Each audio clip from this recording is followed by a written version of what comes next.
नमस्कार दोस्तों, आप सभी को इस सेल सीरीज में स्वागत है।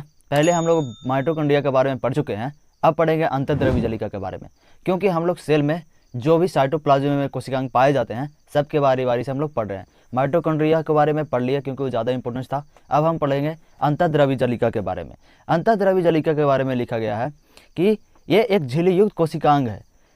कोशिका अंग में दो ही हैं ऐसे जो दोहरी झिल्ली युक्त है, और बाकी जितने भी है सभी के सभी सिंगल है। तो यह सिंगल झिल्ली युक्त कोशिकांग है जो केवल यूकेरियोटिक कोशिकाओं में पाया जाता है। यूकेरियोटिक कोशिकाएं और प्रोकैरियोटिक कोशिकाएं।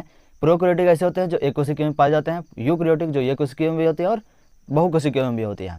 ये साइटोप्लाज्म में पाया जाता है और यह केंद्रक से लेकर के केंद्रक झिल्ली से लेकर के केंद्र कोशिका का जो झिल्ली होता है वहाँ तक ये फैला रहता है। क्यों? क्योंकि यह कोशिका के अंदर कंकाल जैसा काम करता है, यह चिपकने नहीं देता है, इसीलिए केंद्रक झिल्ली से लेकर के कोशिका झिल्ली तक फैला रहता है। मान लिया जाए ये है केंद्रक, तो ये केंद्रक की झिल्ली है और ये है अंतःद्रव्य जलिका ER जिसको बोलते हैं, और ये फैला रहता है कोशिका झिल्ली तक।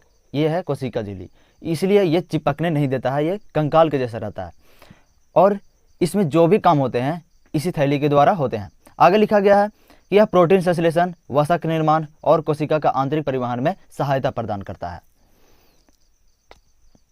इसके परिचय के बारे में जान गए। अब जानेंगे कितने प्रकार के होते हैं। ये दो प्रकार के होते हैं। पहला RER जो रूखरा होता है और दूसरा है ACR जो चिकना होता है।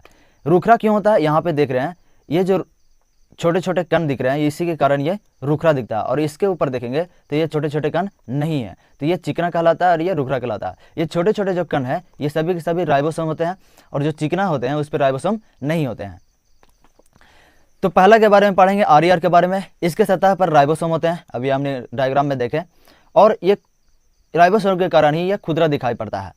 राइबोसोम का काम क्या होता है? ये प्रोटीन को संश्लेषित करता है, और प्रोटीन जब संश्लेषित हो जाते हैं तो जहाँ भी कोशिका के अंदर भेजना रहता है उसके लिए ये किसके पास भेजता है? गोल्गी इकाई के पास भेजता है प्रोटीन को, और जो भी प्रोटीन को जरूरत हो कोशिका के अंदर वहाँ पे ये गोल्गी इकाई भेज देता है। उसके बाद है दूसरा ACR जिसको मृदु अंतःद्रव्यी जलिका बोलते हैं। इसकी सतह पर राइबोसोम नहीं होते हैं और इसीलिए ये चिकना होते हैं। दूसरा है ये काम क्या करता है? तो ये लिपिड और हार्मोन्स को संश्लेषित करता है, हार्मोन्स को बनाने में मदद करता है। तीसरा काम है विसरण। विसरण का मतलब होता है कि कोशिका के अंदर जो भी विषैले पदार्थ होते हैं उसको ये खत्म करता है। तो ACR का काम विषैले पदार्थ को खत्म करना और साथ ही साथ कैल्शियम आयन को भंडारण करना इसका मुख्य काम होता है। ये तो हो गया ACR के कार्य। अब देखेंगे अंतःद्रव्य जलिका जो होल पूरा ACR और RER दोनों आ जाते हैं, उसमें क्या क्या कार्य होते हैं। तो पहला प्रोटीन संश्लेषण किसके द्वारा? ये खुदरी अंतःद्रव्य जलिका के द्वारा, RER के द्वारा प्रोटीन का संश्लेषण होता है। दूसरा काम है लिपिड और हार्मोन को बनाना। लिपिड और हार्मोन को संश्लेषण किसके द्वारा होता है? तो ये होता है ACR के द्वारा। उसके बाद है डिऑक्सीफिकेशन करना। डिऑक्सीफिकेशन में क्या होता है? विषैले पदार्थों को बाहर निकाल दिया जाता है। ये कौन करता है? ACR के द्वारा करता है। चौथा काम है कोशिका के अंदर पदार्थों को परिवहन करना।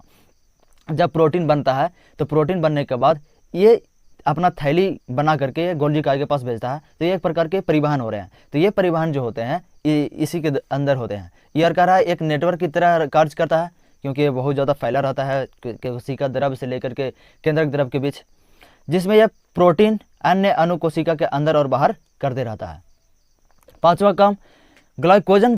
इसमें क्या होता है कि यकृत, मान लिया जाए कोशिका जब विभाजन होते हैं तो कोशिका विभाजन होने समय प्रोटीन की ज़्यादा जरूरत होता है, ऊर्जा की ज़्यादा जरूरत होता है, तो इसमें ये हेल्प करता है।